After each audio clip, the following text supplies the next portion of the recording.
बातें करते हम खेतों की और उसके रखवाली की। बाग बगीचा फल फूलों फसलों की हरियाली की। हम बीजों की बातें करते उत्तम जल संसाधन की। हम तकनीकी बातें करते फसलों के उत्पादन की। हर किसान का सपना सच हो जीवन सुखद बनाने को। गाँव-गाँव के हर आंगन का प्यारा सा ही दर्शन। कृषि दर्शन कृषि दर्शन कृषि दर्शन कृषि दर्शन कृषि दर्शन कृषि दर्शन कृषि दर्शन कृषि दर्शन। किसान भाई बहन नमस्कार, जोहार। कृषि दर्शन कार्यक्रम में रौरेमन के बहुत बहुत स्वागत है। किसान भाई बहन रौरेमन के हम नामा और बेस जानकारी तो देवी ला, लेकिन जानकारी लेवे कर आगे चलू हमरे देखा थी कृषि समाचार। नमस्कार, कृषि समाचार में आपका स्वागत है। मैं हूं अर्चना। आइए देखते हैं आज कृषि समाचार में क्या है खास। एग्री स्मार्ट ग्राम योजना से अब राज्य के गांव बनेंगे स्मार्ट। किसानों के विकास के लिए कई प्रकार के कार्यक्रम चलाती है आत्मा। दवा छिड़काव के काम को आसान करता है बैटरी चालित sprayer. Agree smart Gram Yojana से झारखंड के गांवों को स्मार्ट बनाने की योजना है। इस योजना के तहत पहले चरण में राज्य के 100 गांवों का चयन कर उसका निरीक्षण कर अन्य योजनाओं के साथ जोड़कर कार्य करते हुए इन गांवों का समग्र विकास करने की योजना है। इन गांवों को विकसित कर अन्य गांवों के लिए उदाहरण के तौर पर दिखाया जाएगा। इस योजना के अंतर्गत किसानों और पशुपालकों को विभिन्न प्रकार के योजनाओं के सहारे उन्नतशील बनाने का प्रयास किया जाएगा, जिससे वे खुशहाली के साथ जीवन यापन कर सके। राज्य में संस्था आत्मा कृषि और किसानों के विकास के लिए कई तरह की कार्यक्रम चलाती है, जिसका लाभ यहाँ के किसान उठा सकते हैं। इन कार्यक्रमों में प्रमुख रूप से किसानों को खाद, बीज और कृषि यंत्रों का वितरण, किसान क्रेडिट कार्ड मुहैया कराना, इसके अलावा अन्य कार्यक्रमों का आयोजन जैसे प्रशिक्षण, परिरक्षण, परिभ्रमण, प्रत्यक्षण, कृषक पाठशाला, कृषि वैज्ञानिकों और किसानों की गोष्ठियों का आयोजन इत्यादि प्रमुख रूप से है। किसान अपनी आवश्यकता अनुसार इन कार्यक्रमों द्वारा लाभान्वित हो सकते हैं। पशुपालकों के लिए सुकर पालन एक बेहतरीन आय का जरिया है। सुकर पालन को कम लागत में ज्यादा मुनाफा प्रदान करने वाला व्यवसाय माना जाता है।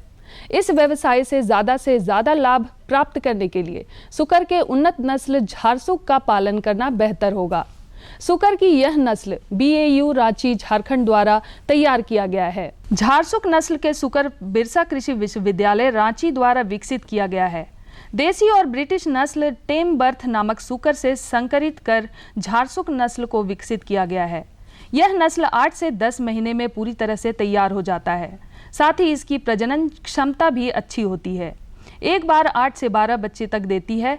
इस नस्ल के सुकर पालन में व्यय और श्रम भी कम लगता है। व्यावसायिक दृष्टिकोण से झारसुक नस्ल के सुकरों का पालन करना झारखंड के पशुपालकों के लिए लाभकारी होगा।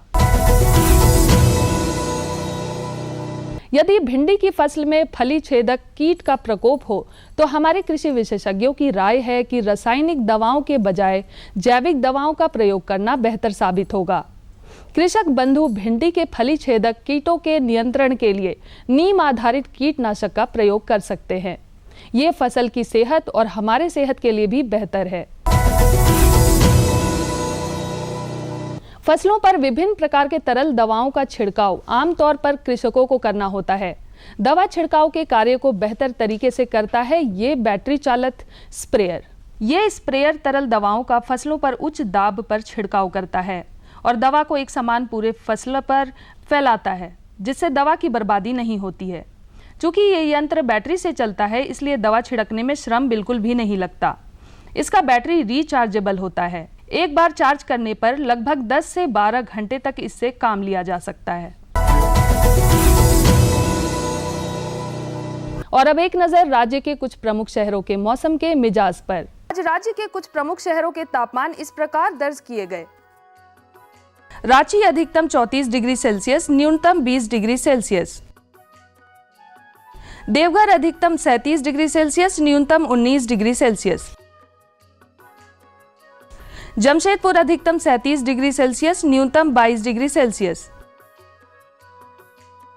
मेदिनीनगर अधिकतम 35 डिग्री सेल्सियस, न्यूनतम 20 डिग्री सेल्सियस।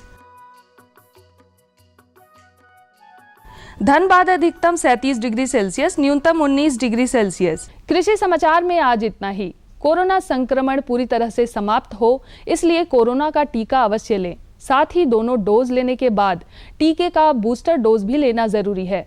संक्रमण से बचते हुए कार्य करें ताकि कोरोना बीमारी जल्द से जल्द पूरी तरह समाप्त हो सके। अगले अंक में फिर मुलाकात होगी कुछ ताजा तरीन खबरों के साथ।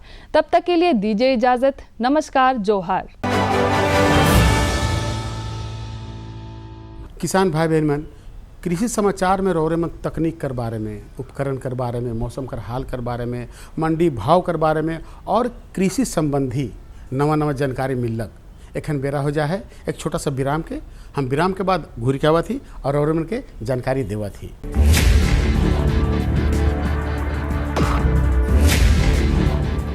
भोजन, जल और शुद्ध वातावरण हमारे जीवन का मुख्य आधार है और कृषि इसका मूल स्तंभ। पिछले 60 वर्षों में विज्ञान आधारित कृषि का व्यापक प्रसार हुआ है। साथ ही कृत्रिम संसाधनों के बढ़ते प्रयोग से कृषि की सतत क्षमता पर चिंताएं बढ़ी हैं। प्रधानमंत्री श्री नरेंद्र मोदी जी के दूरदर्शी नेतृत्व के अंतर्गत रसायन मुक्त जैविक खेती एक महत्वपूर्ण प्रयास है।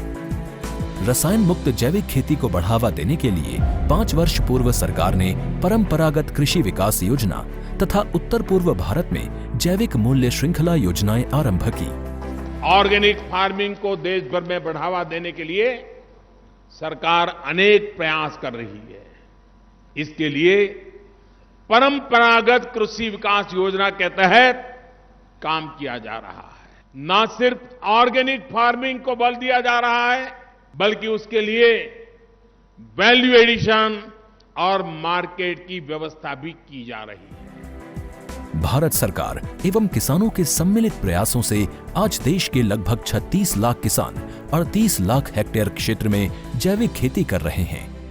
इसके अतिरिक्त हमारे देश के अनेक ऐसे क्षेत्र हैं जहां आज भी पारंपरिक जैविक खेती हो रही है। इन पारंपरिक जैविक क्षेत्रों को जैविक प्रमाणीकरण सुलभ कराने हेतु पीजीएस के अंतर्गत लार्ज एरिया सर्टिफिकेट का प्रावधान किया गया है। इस प्रक्रिया की विशिष्टता ये है कि इसमें प्रमाणीकरण मात्र 2 से 3 महीनों में हो जाता है, जबकि सामान्य परिस्थितियों में इसमें 2 से 3 वर्ष का समय लगता है। अंडमान निकोबार केंद्र शासित प्रदेश के कार निकोबार एवं नैन काउरी द्वीप समूह देश के सर्वप्रथम ऐसे प्रमाणीकृत जैविक क्षेत्र हैं। अभी हाल ही में संपूर्ण लक्षद्वीप को जैविक खेती के रूप में प्रमाणित किया गया है। वर्ष 2016 में सिक्किम राज्य पूर्ण जैविक कृषि राज्य के रूप में प्रमाणित हो चुका है। सुदूर उत्तर में हिमालय श्रृंखला के बीच स्थित लद्दाख ने भी पूर्ण जैविक के लक्ष्य की ओर बढ़ना शुरू कर दिया है। जैविक उत्पादों को बाजार सुलभ कराने तथा किसानों की उपभोक्ताओं तक पहुंच बनाने के लिए एक समर्पित जैविक खेती पोर्टल भी बनाया गया है। जैविक खेती पोर्टल के जानकारी मंच और विपणन मंच के माध्यम से किसानों को उच्च गुणवत्ता उत्पादन तथा बाजार उपलब्ध कराया जा रहा है। आशा है देश के सभी राज्य अपने जैविक क्षेत्रों का विस्तार करेंगे और देश में जैविक कृषि क्रांति को मजबूत करने में योगदान देंगे। जैविक उत्पादों की देश और विदेशों में बढ़ती मांग तथा जैविक उत्पादों का बढ़ता बाजार, किसानों की उपभोक्ताओं तक पहुंच तथा जैविक एफपीओ द्वारा जैविक कृषि व्यापार में भागीदारी हमारे किसानों को अपनी आय बढ़ाने का अवसर दे रहा है। पिछले 5 वर्षों में जैविक कृषि उत्पादों का निर्यात दोगुने से अधिक बढ़कर 7,000 करोड़ रुपए से अधिक का हो गया है और इसमें प्रतिवर्ष 20% से अधिक की वृद्धि हो रही है। उम्मीद है पारंपरिक क्षेत्र के किसान भी इस बढ़ते बाजार से लाभान्वित होंगे और जैविक कृषि आंदोलन को आगे बढ़ाएंगे। किसानों की मुस्कान समृद्ध हिंदुस्तान की है पहचान।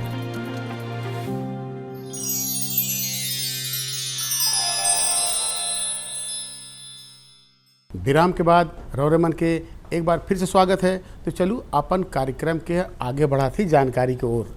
आज का जो जानकारी है, बैगन कर उन्नत खेती और किस्मों कर चुनाव कर बारे में। तो किसान भाई बहन मन, बैगन एगो ऐसा सब्जी है जिसके किसान भाई बहन मन सालों भर करें ना, मगर सालों भर करे के आगे देखो जाड़ा है, गर्मी है, बरसात है, सब कर अलग अलग तरीका होवेला। तो किसान भाई बहन मन अगर और बैगन कर खेती करत ही तो सबसे पहले उकर बीज कर चुनाव बहुत ज़रूरी है, और साथ साथ खाद, पानी और सिंचाई तो बहुत ज़रूरी है। तो इस सब की अगर जानकारी चाहिए तो चलू रौरमन के फीचर कर माध्यम से एक जानकारी दिवा थी। बैंगन की सब्जी जितनी ज़्यादा लोग पसंद करते हैं उतने ही व्यापक स्तर पर बैंगन की खेती भी हमारे यहाँ होती है। किसान भाई बैंगन की खेती कर अच्छी कमाई कर सकते हैं। जानकार बताते हैं कि बैंगन की खेती सभी प्रकार की मिट्टी में सफलतापूर्वक किया जा सकता है। बैंगन की अधिकतम उत्पादकता के लिए अच्छे जल निकास युक्त बलुई दोमट मिट्टी को पसंद किया जाता है। इसके लिए आदर्श पीएच 5.5 से 6 के बीच रहना चाहिए। आज हम यहाँ पहुँचे हैं भारतीय कृषि अनुसंधान केंद्र हार्प प्लांटू में, और हमारे साथ यहाँ के प्रधान डॉक्टर ए.के. सिंह जी हैं। आइए उनसे हम जानते हैं कि बैगन की उन्नत खेती व प्रभेद के चुनाव के बारे में। सर, आपका हमारे कार्यक्रम में नमस्कार। जोहार किसान भाइयों। अगर हम बैगन की उन्नत खेती व प्रभेद का चुनाव करते हैं तो सबसे पहले उन्नत खेती की बात करते हैं तो किस तरीके से की जाए और शुरुआत किस तरीके से की जाए? देखिए, बैगन एक प्रमुख सब्जी की फसल है। टमाटर, बैगन ये सब हमारे झारखंड में काफ़ी बड़े क्षेत्रफल में होते हैं। अभी अगर बैगन की उन्नत खेती की हम बात करें तो सबसे पहले तो बारिश का मौसम है। वैसे भी बरसात उतनी अच्छी इस बार नहीं, मानसून बहुत ही कम है, बारिश उतना हो नहीं रहे। तो जो हमारा ऊपरवार ज़मीन है जिसमें जल भराव अच्छा हो, वहाँ का ही चुनाव बैगन की खेती के लिए करना चाहिए। सबसे पहले तो हमको उन्नत प्रभेदों को बारे में हम बात करेंगे, क्योंकि जितने भी हमारे उन्नत किस्म के बीज हैं या किसी भी बीज, हमारे जितने भी कृषि कार्य हम लोग करते हैं या मुनाफा जो कमाते हैं, बीज का आधे का योगदान रहता है।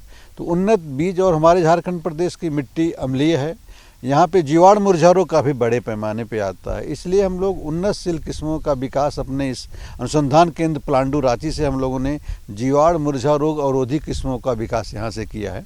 सामान्य किस्मों की बात करें तो बैगन में स्वर्ण श्यामली और स्वर्ण प्रतिभा, ये दोनों बहुत ही उन्नतशील किस्में हैं। इनकी उत्पादन क्षमता भी 400 से 500 क्विंटल प्रति हेक्टेयर के आसपास है।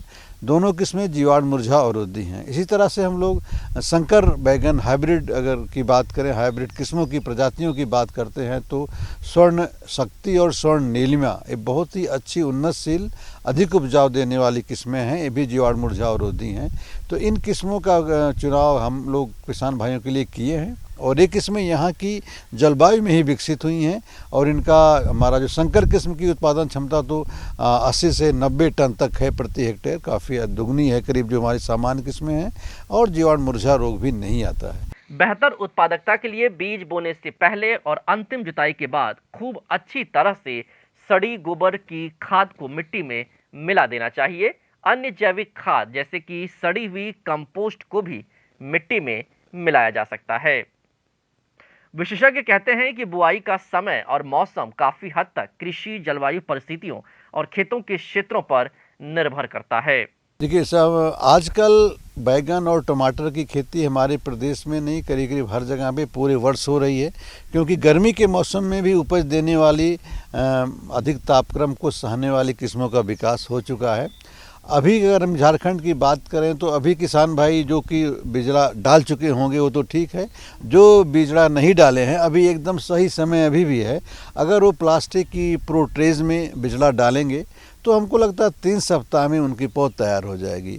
अभी ये हमारा जुलाई का महीना बीतने वाला है, अगर 20 से 25 अगस्त के बीच में हमारा बिचड़ा तैयार हो जाता है और उस समय किसान भाई बैगन की रोपाई खेत में कर देते हैं तो करीब 2 महीने से 2.5 महीने के अंदर पहले फल की तोड़ाई शुरू हो जाती है। तो आपने बताया कि सालों भर बैगन की खेती हाँ, होती है, साल भर भी होती है। गर्मी के मौसम में भी किसान भाई करते हैं, फरवरी मार्च में लगाते हैं, क्योंकि अभी उन्नतशील किस्में अधिक तापक्रम को सहने वाली भी आ चुकी है।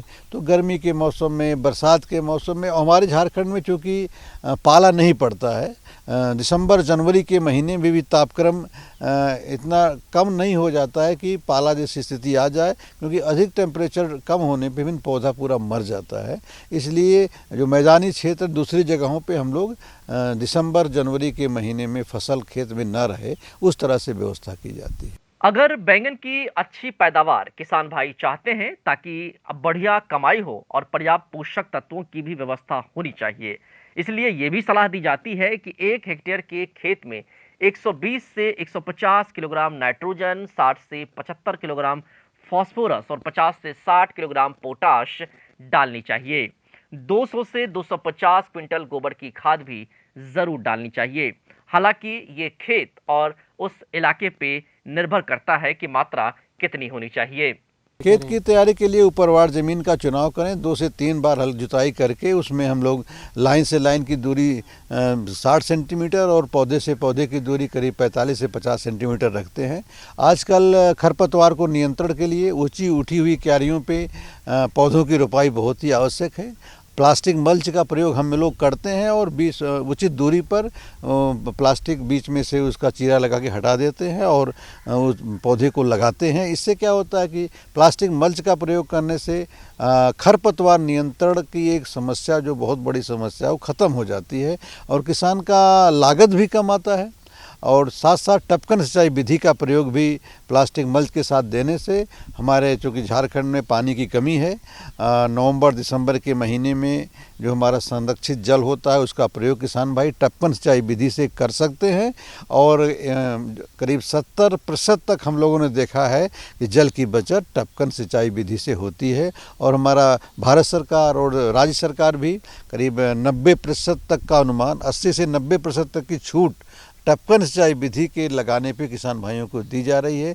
और जहां हमको 10 लीटर पानी की ज़रूरत पड़ती है, वहां पे हमारा काम 3 से 4 लीटर पानी में हो जाता है। तो 60 से 70% की तो शुद्ध बचत जल की होती है। और कम पानी टपकन सिंचाई से समय समय पे जल उपलब्ध होने से कीड़े मकोड़े, खरपतवार नियंत्रण और फल का सड़न, ये सब चीज़ें नहीं होती और उत्पादन बहुत ही अच्छा मिलता है। देखो रौरेमन के बैगन कर खेती करे कर आगे कहते सुंदर जानकारी मिलक। अपन कार्यक्रम के आगे बढ़ा थी दूसर जानकारी की ओर, बरसाती प्याज कर उन्नत खेती। भाई तो किसान भाई बहन देखो कि बरसात कर मौसम आ गलक और बहुत किसान भाई बहन मन प्याज कर खेती कर ले हैं या करे कर सोचत है। अगर रौरेमन सोचा थी तो ये जानना जरूरी है कि बरसात में जो प्याज कर खेती करब उकर में कौन कौन बात के ध्यान रखे के है। तो भाई सीधे चलूँ, हमरे चलत ही हमरे का जो विशेषज्ञ साहब हैं उनका से जानकारी लेवा थी। आज हम ICAR प्लांडू में हैं और हमारे साथ हैं यहाँ के वैज्ञानिक श्री विजय कुमार सिंह जी, जिनसे हम बातचीत करेंगे और जानेंगे कि बरसाती प्याज का खेती हमारे किसान भाई किस प्रकार से कर सकते हैं। आपका हमारे कार्यक्रम में बहुत बहुत स्वागत है। नमस्कार। सबसे पहले तो हम आपसे ये जानना चाहेंगे कि बरसाती प्याज की खेती करने के लिए हमारे किसान भाइयों को इस समय किन किन बातों का ध्यान रखना आवश्यक है। किसान भाइयों, प्याज की अगर हम बात करते हैं तो प्याज जो है मुख्य रूप से जो है 2 सीजन में लगाई जाती है। एक रबी का सीजन में, जिसको लगाने का समय अक्टूबर नवंबर का होता है, और दूसरा जो है खरीफ का मौसम, जिसको लगाने का समय जो है अप्रैल से मई से जून के महीना होता है। और इसी खरीफ का जो फसल होता है उसको हम लोग बरसाती प्याज कहते हैं। तो किसान भाई, जब भी आप बरसाती प्याज लगा रहे हैं तो सबसे पहले अहम मुद्दा जो है वो है खेत का चुनाव करना। इसलिए कि बरसात का मौसम होता है और उसमें खेत में ज़्यादा नमी रहता है, तो खेत का चुनाव करना, वैसे खेतों का चुनाव करें जहाँ पे जो समतल ज़मीन हो, ऊपरवार ज़मीन हो, जहाँ से जल निकास की उत्तम व्यवस्था हो, इस तरह का सबसे पहले खेत का चुनाव करना चाहिए। अगर भूमि की हम बात करते हैं तो सभी तरह का मिट्टी में इसकी खेती की जा सकती है, लेकिन जो है दोमट मिट्टी, जिसमें जीवांश की मात्रा अधिक हो और जिसमें पानी सहने की क्षमता जो हो, वाटर होल्डिंग कैपेसिटी अच्छी हो, उस तरह का जो है भूमि जो है प्याज की खेती के लिए सबसे उपयुक्त माना जाता है। बिल्कुल। लेकिन अगर हम बात करें कि हमारे किसान भाई को इस समय अगर हम प्याज की खेती करना चाहते हैं तो कौन से किस्म को लेना आवश्यक होगा। झारखंड के परिप्रेक्ष्य में किसान भाइयों, अगर किस्मों की हम अगर बात करें तो स्पेशली जो है खरीफ के मौसम के किस्मों का किसानों को चुनाव करना चाहिए। ये नहीं कि रबी का मौसम, कभी कभी किसान भाई जो है चुनाव जो है किस्मों का चुनाव गलत करने के चलते जो है ना उसका पैदावार में कमी आ जाता है और अच्छा फसल नहीं हो पाता है। तो बरसात के मौसम के लिए जो है किस्मों की अगर हम उन्नत प्रभेद की अगर उन्नत किस्म की अगर हम बात करेंगे तो अर्का कल्याण एक किस्म है जो भारतीय बागवानी अनुसंधान संस्थान बैंगलोर से विकसित की गई किस्म है। इस किस्म का सबसे बड़ा खासियत क्या है कि इसमें एक बीमारी आता है पर्पल ब्लॉन्च, उस बीमारी से सहनशील है। इस किस्म को अगर किसान भाई लगाएंगे तो ये बीमारी नहीं आएगा और इसका कंद का जो आकार जो है, बल्ब का आकार जो है करीबन जो है 100 ग्राम से 110 ग्राम जैसा होता है और ये जो है पर्पल ब्लॉन्च से रेसिस्टेंट वैरायटी है। उसी तरह एक दूसरा वैरायटी है पूसा रेड जो भारतीय कृषि अनुसंधान संस्थान नई दिल्ली से विकसित की गई किस्म है। इस किस्म का जो है साइज़ जो है ये जो है चिपटा होता है और इसका मध्यम जो है रेड होता है और इसका जो है साइज़ जो है करीबन 90 से 100 ग्राम जैसा होता है। और इसमें एक जो है खासियत है कि जो बोल्टिंग का जो समस्या होता है, देखते हैं किसान भाइयों की प्याज में जो है फूल निकल जाता है, ये बोल्टिंग जो है कीपिंग क्वालिटी को जो है डिटोरिएट करता है, आपको भंडारण में दिक्कत आता है। अगर आप का फसल में जो है बोल्टिंग आता है तो वो जो है उसको भंडारण में दिक्कत आता है, उसमें सड़ने का शिकायत ज़्यादा होता है। तो इस किस्म में जो है ना आपको जो है बोल्टिंग का समस्या कम है और इसकी उपज क्षमता जो करीबन है 200 से 220 क्विंटल प्रति हेक्टेयर जो है। इसके अलावा जो है और बहुत सारी वैरायटी जो विकसित की गई है जो ओनियन एंड गार्लिक अनुसंधान संस्थान से है, जिसमें जो है आपको जो है N95 जो है एक वैरायटी है, वो भी जो है काफ़ी अच्छी वैरायटी है, उसको भी किसान भाई लगा सकते हैं। लेकिन जहाँ तक लगाने की बात है तो इस समय जब हमारे किसान भाई लगाते हैं, चूँकि बरसात का समय है, तो क्या सावधानी क्या बरतनी चाहिए? किसान भाइयों, अगर बरसात में आप प्याज लगा रहे हैं तो सबसे पहले जो है खेत का चुनाव करने के बाद जो है खेत की जो है गहरी जुताई करें। पहला जुताई जो है मिट्टी पलटने वाले हल से करना चाहिए, उसके बाद जो है हैरो से जो है उसको लगा के और जो है उसके मिट्टी को जो है ना वो मुलायम कर लेना चाहिए और उसके बाद जो है समतल करके क्यारी बना के जो है उसमें बीज पौध की रोपाई करना चाहिए। किसानों भाई, जब भी आप इसको लगाते हैं तो इसके लिए जो है नर्सरी की भी तैयारी करनी पड़ती है, तो आपको नर्सरी भी तैयार करना होगा और नर्सरी लगाने का जो समय जो है वो जो है आपका मई और जून का महीना है। उसके लिए किसान भाई जो है रेज बेड करके ऊंची बना के क्यारी बना के करीबन 15 से 20 सेंटीमीटर जो है ऊंची क्यारी बना लें और 3 मीटर जो है लंबा और 1 मीटर चौड़ा जो क्यारी बनाएं और उसको इस तरह बनाएं ताकि पानी का निकास हो जाए, उभरा हुआ जो है क्यारी बना के, और इसमें बीज की बुआई करना चाहिए। बीज की बुआई करने में समय किसान भाई ध्यान दें कि उसको जो बीजोपचारित निश्चित रूप से करें। कार्बेंडाजिम एक दवा है, 2 ग्राम दवा को 1 किलो बीज में मिला के और उसके बाद बुआई करना चाहिए। बुआई हमेशा जो है पतला करना चाहिए, घना अगर आप बुआई करते हैं तो जो आपका बिचड़ा जो होता है वो पतला हो जाता है। इसलिए एक एक करके जो है बीज की बुआई करें और उसको जो है उसमें गोबर खाद की मात्रा अच्छी तरह से मिलाएं और उसको जो है एक ढक दें और ढकने के बाद जब उसमें अंकुरन आए तब जो है उसको हटा दें और हटाने के बाद जो है इससे पानी देते रहें और इस तरह जो है आप नर्सरी आप तैयार कर सकते हैं। बिल्कुल। लेकिन जैसा कि आपने बताया कि जब उसको लगाते हैं तो एक एक पौधा ही लगाना आवश्यक होगा, तो उसकी दूरी कुछ होगी? हाँ किसान भाइयों, अगर आप प्याज की खेती कर रहे हैं, बरसाती प्याज की खेती कर रहे हैं, तो उसका लगाने का तरीका है कि जो है लाइन से लाइन जो है 15 सेंटीमीटर का दूरी रखें और जो है पौधा से पौधा जो है 10 सेंटीमीटर का दूरी रखें और हमेशा ऊंची उठी हुई क्यारी बना के और उसमें लगाना ज़्यादा फ़ायदेमंद होता है, क्योंकि बरसात के मौसम में अगर पानी लगने से कंद का सड़ने का समस्या आता है और उसका जो है उपयोगिता थोड़ा सा कम हो जाती है। तो बताओ, आज कर ये 2 जानकारी मिलक पूरा रौरमन के कैसन लागलक? बेस जानकारी है ने, इसने बेस जानकारी तो लाइन के देवी ला रौरमन के और इहो कहिला कि देखो किसान भाई बहन मन, अगर रौठिन कोई ऐसा जानकारी है तो हम मन के जरूर देव। और चिट्ठी के आदान प्रदान करना है तो पता के तो लिखे हुई, तो पता के लिखू। पता है कार्यक्रम कृषि दर्शन द्वारा केंद्र निदेशक दूरदर्शन केंद्र रांतू रोड रांची और पिन कोड संख्या है 834001। आज रौरमन इजाज़त दो, मखिल एहे दिना और एहे बेरा नवा जानकारी के साथ और उपस्थित हुआ। तब तक इजाज़त दो, नमस्कार, जोहार। हम बीजों की बातें करते उत्तम जल संसाधन की, हम तकनीक